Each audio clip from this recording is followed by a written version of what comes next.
Are you a fan of the I Expect You to Die series, the trilogy of spy-themed escape room puzzlers from Shell Games, but always wish that you could just get up and walk around the rooms in that game and figure out what to do? Hey, it's Mike from UploadVR, and today I'm reviewing Fixer Undercover, a new puzzle adventure from developer Creativity AR. This game can be summed up in a nutshell as I Expect You to Die with full locomotion. That's a high compliment, by the way, because I love that series. Fixer Undercover is available now for Meta Quest 3, 3S, and Pro, with PC VR and PlayStation VR 2 ports to come later. I completed my 6-hour playthrough on the Quest 3. All of the footage you'll see here was captured natively in headset and is spoiler free. If you'd like to see my full written article this video is based on, check that out at UploadVR.com. In Fixer Undercover, you play as a special agent codenamed The Fixer. Your mission, should you choose to accept it, is to investigate a prison run by a suspected criminal in the guise of a handyman. Despite being a spy, there is no combat in this game. You take in a set of handyman tools, a hammer, a grinder, pliers, a wrench, and a drill, and use these along with whatever else you can find in the room to unlock its mysteries and progress deeper into the prison. Your tools aren't your only methods though. Sometimes the game calls for you to use other items in the room with you, like say using a broom to hit a faraway button or retrieve a key from a locked room. You also have Winston, a jovial drone assistant on his first mission with you. Winston is easily one of the best parts of the game, with terrific voice acting that maintains the game's light tone and dialogue that breaks up the monotony and grind puzzle games can be if you get stuck. It also carries some of your tools, a radio you can change stations on to switch up the music, and serves as the game's built-in hint system. This is great VR design, incorporating the elements that would usually be in an immersion breaking pop-up menu or inventory into a fully realized character to interact with. Graphically, Fixer Undercover looks like an average standalone VR game. Everything looks fine, but this is not a title that's going to push the limits of standalone fidelity. Having said that, it actually helps when investigating the room. Fixer Undercover is a very hands-on puzzle game, and you'll constantly be interacting with items in the environment to progress the story. To that effect, anything you're not supposed to touch looks like you're not supposed to touch it.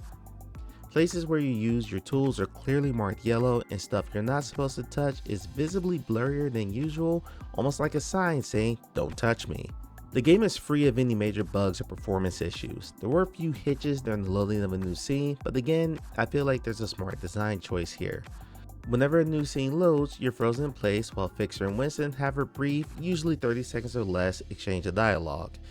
This, I believe, is to let everything in the scene load before you can approach it.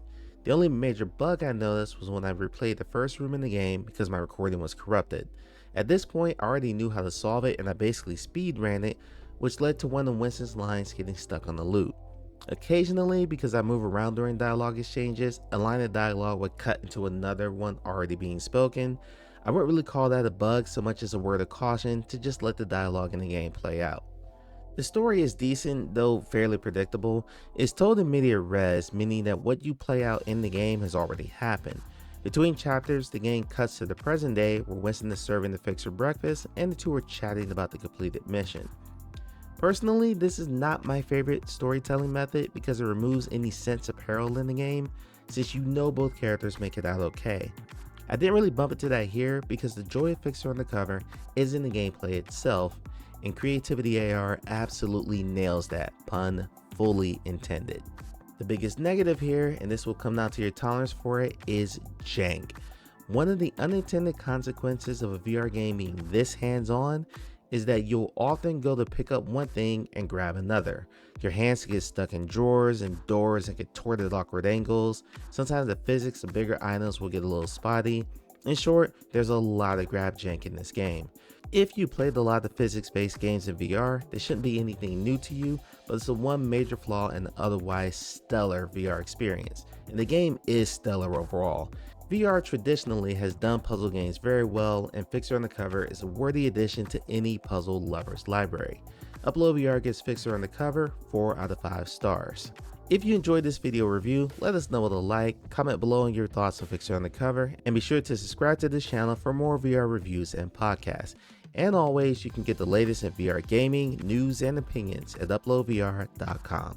Thanks for watching.